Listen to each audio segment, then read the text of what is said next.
देश की संसद, लोकसभा में व राज्यों की विधानसभाओं में महिलाओं को 33% आरक्षण देने की प्रक्रिया को पार्टी स्वागत करती है। हालांकि बहुत डिले है, फिर भी हमारी पार्टी इसका, चाहे वो डिले भी हो गया, फिर भी इसका वेलकम करती है, स्वागत करती है। आज सियासत के उस गलियारे की बात करेंगे जहां खामोशी में बहुत गहरा शोर छिपा है। बात महिला आरक्षण बिल की, जिसे संसद में नारी शक्ति वंदन अधिनियम के नाम से पेश किया गया।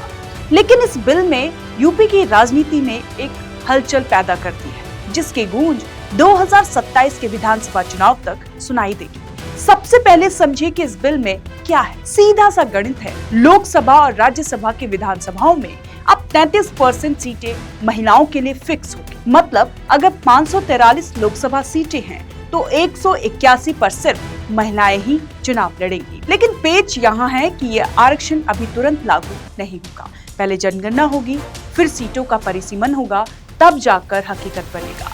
अब सवाल ये है कि बीजेपी से चुनाव से ठीक पहले क्यों लाई? देखिए, बीजेपी जानती है कि महिला आज के दौर में सबसे बड़ा साइलेंट वोटर बैंक है। उज्ज्वला से लेकर राशन तक बीजेपी ने एक ऐसी जमीन तैयार की है जहां महिलाएं एक अलग ब्लॉक की तरह वोट कर रही हैं।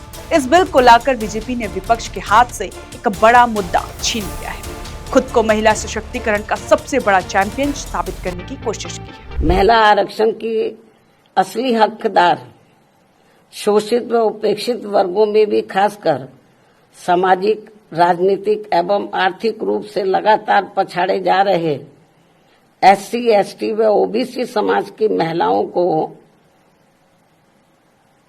यदि इसमें अलग से आरक्षण की व्यवस्था की जाती है तो ये उचित होने के साथ साथ जो नहीं की गई है तो ये उचित होने के साथ साथ BSP के अनवरत संघर्षों के बाद OBC समाज को मंडल आयोग की सिफारिशों के अनुसार 27% आरक्षण के लागू होने की तरह ऐतिहासिक भी जरूर होता। अब आते हैं सबसे दिलचस्प मोड़ पर। मायावती का स्टैंड क्या है? मायावती ने न केवल इस बिल का पुरजोर समर्थन किया, बल्कि इसे ऐतिहासिक तक कह दिया। हालांकि उन्होंने एक बड़ी शर्त भी रखी है कि इस 33% के अंदर SC, ST और OBC महिलाओं के लिए अलग से कोटा होना चाहिए। मायावती का कहना है कि उनकी पार्टी तो 50% आरक्षण की समर्थक है, लेकिन जो मिल रहा है वो उसका भी स्वागत करती है। लेकिन यह खेल सिर्फ महिला अधिकार का नहीं है, खेल है 2027 की बिसात का। मायावती इस वक्त एक तीर से कई निशाने साध रही हैं। वो कांग्रेस को घेर रही हैं कि आपने दशकों तक राज किया पर ये बिल पास नहीं होने दिया। वो सपा पर तंज कस रही हैं कि जो पार्टी कभी संसद में बिल फाड़ने की बात करती थी वो आज पिछड़ों की राजनीति का ढोंग कर रही है। अब जनता के मन में सबसे बड़ा सवाल है कि क्या बीजेपी और मायावती के बीच पर्दे के पीछे कोई खिचड़ी पक रही है? मायावती का बीजेपी के प्रति ये सॉफ्ट कॉर्नर क्यों है? क्या ये सिर्फ एक बिल का समर्थन है या 2027 के लिए कोई नया गठबंधन बन रहा है? देखिए, यूपी की राजनीति में दलित आबादी करीब 17% है और लोकसभा की 84 सीटें आरक्षित हैं, लेकिन प्रभाव 150 से ज्यादा सीटों पर है। पिछले कुछ चुनाव में मायावती का ग्राफ गिरा है और उनका कोर वोटर छिटक कर बीजेपी की ओर गया है। मायावती को पता है कि अगर उन्हें अपनी खोई हुई जमीन वापस पानी है तो उन्हें कांग्रेस और सपा के इंडिया गठबंधन से अलग दिखाना होगा। अगर वो बीजेपी का विरोध वैसे ही उग्रता से करती हैं जैसे सपा कर रही है तो उनका वोट बैंक कंफ्यूज हो जाएगा। मायावती की रणनीति बहुत सदी हुई है। वो बीजेपी के बिल का समर्थन करके खुद को एक जिम्मेदार और सकारात्मक विपक्ष के तौर पर पेश कर रही है, ताकि वो दलित महिला वोटर्स को ये मैसेज दे सके कि वो विकास और सशक्तिकरण के साथ है।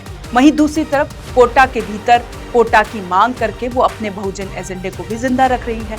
2027 के चुनाव में यूपी का मुकाबला त्रिकोणीय होने वाला है।